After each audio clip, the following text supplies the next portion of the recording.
right, this is an older book.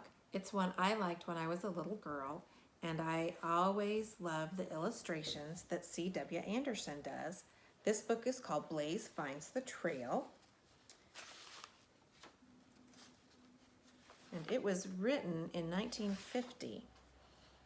Billy was a little boy who had a fine pony named Blaze. Billy loved his pony very much and spent most of his time with Blaze. They went for long rides every day. Billy would often go down to the pasture to pet Blaze. "You are the finest pony in all the world," he would say. He felt sure it was so.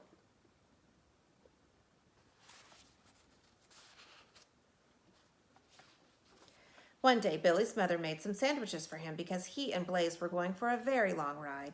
They were going to explore an old road through the woods that no one ever used anymore. This was exciting. Blaze seemed to enjoy the ride as much as Billy.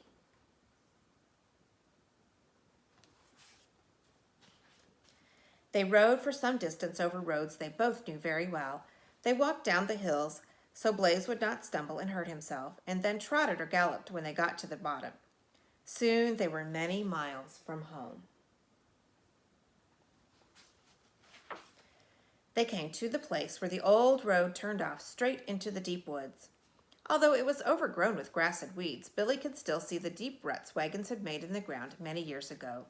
He wanted to see where that would take them.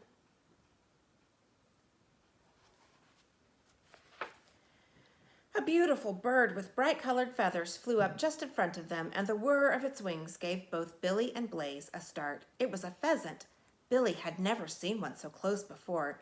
He thought it was the most beautiful bird he had ever seen.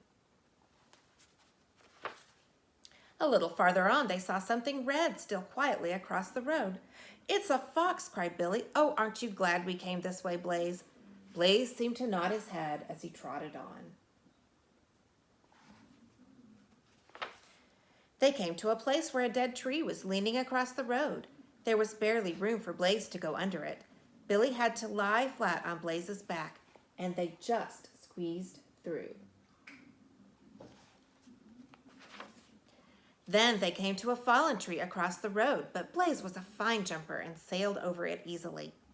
"It was a hurricane that blew the tree down," said Billy. "I wouldn't want to be under it when it fell, would you, Blaze?"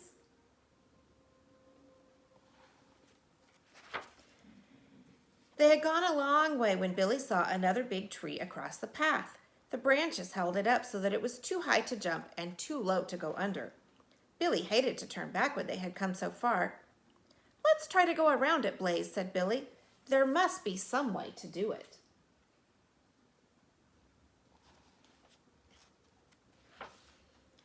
The woods were very thick, and each time they tried to get back to the path there were fallen trees or thick woods in the way.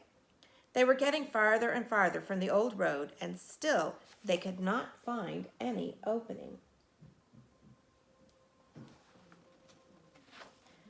At last they were able to turn back toward the road. Now Billy felt that everything was going to be all right, but they had not gone far before they came to a very deep gully. Billy's heart sank, for he knew they could never get down such a place. They would have to go back again and try a different way. Billy had to lead his pony, for the woods were too thick for him to ride. There was nothing in sight but woods, and Billy began to be worried. Which way was the road? When he looked for the sun to find what direction he should go, he saw that the sky had become very dark and stormy. It looked very strange, and he was a little frightened. They must get home before the storm.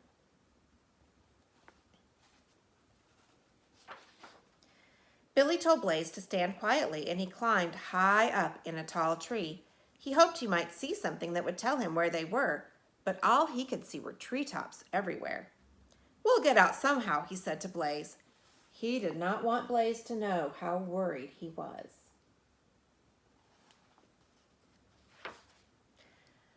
On they went in the direction Billy felt must be right. The ground was soft and muddy, and suddenly they sank deep in a hole. Billy scrambled out and pulled as hard as he could on the reins. At last, Blaze climbed out, covered with mud and looking very frightened. It had been a close call, for the mud hole was very deep. It was growing very dark, and still they could find no sign of a road. Billy was tired and frightened. He knew they were lost. He sat down to rest.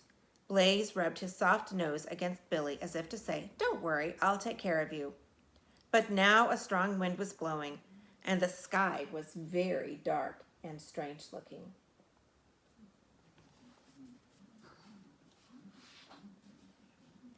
When Billy got up, Blaze started off, pulling Billy with him. He seemed to know just where he wanted to go, so Billy followed him. "Do you really know the way, Blaze?" he cried. If you only get us out of these woods, I'll give you carrots and sugar every day, lots and lots of them."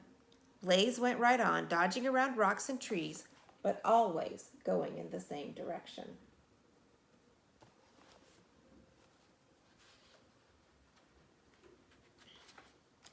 Suddenly, through the bushes, Billy saw something that made him very happy. It was only an old stone wall, but now he knew they were on the right track.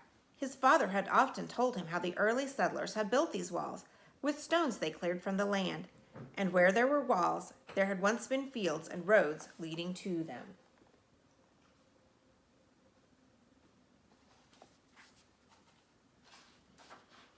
Then, just ahead, he saw an opening in the wall and a path leading ahead. "You are wonderful, Blaze," he cried. "You found the way." Now at last he could get in the saddle again and they could go faster. The wind was growing stronger and he knew the woods were no place to be in a storm. They went at a gallop, for the wind was roaring through the treetops and the sky was very black. Suddenly they heard a loud crack and Blaze leaped forward just as a big dead tree crashed down in the path behind him. "This must be another hurricane," Billy shouted to Blaze. "We'll have to race or we'll never get home." Blaze was galloping as hard as he could, and Billy was dodging the low branches when he saw, just ahead of them, a wide road. Nothing had ever looked so wonderful to him. Now he knew that home was just a mile down the road. "You did it!" Billy shouted in Blaze's ear as the wind howled around them. "You're a wonderful pony." They could see the lights of home, and Blaze was really flying. He wanted to be in his nice, snug stable away from this wild storm. The air was full of leaves and flying branches torn from the trees. "Just a little farther and we'll be there," cried Billy. He knew that Blaze was very tired, but he still kept on as fast as he could go.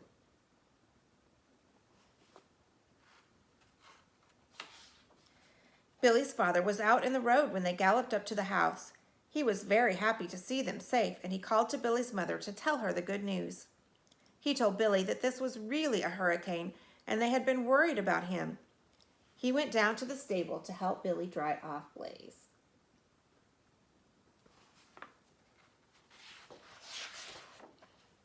"As soon as you are rested and cooled off, I'll give you a wonderful dinner," Billy said to Blaze as he rubbed his pony's wet, shiny coat.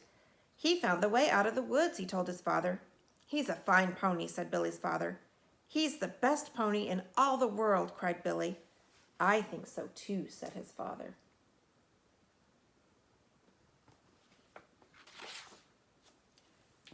All right. Have a great day.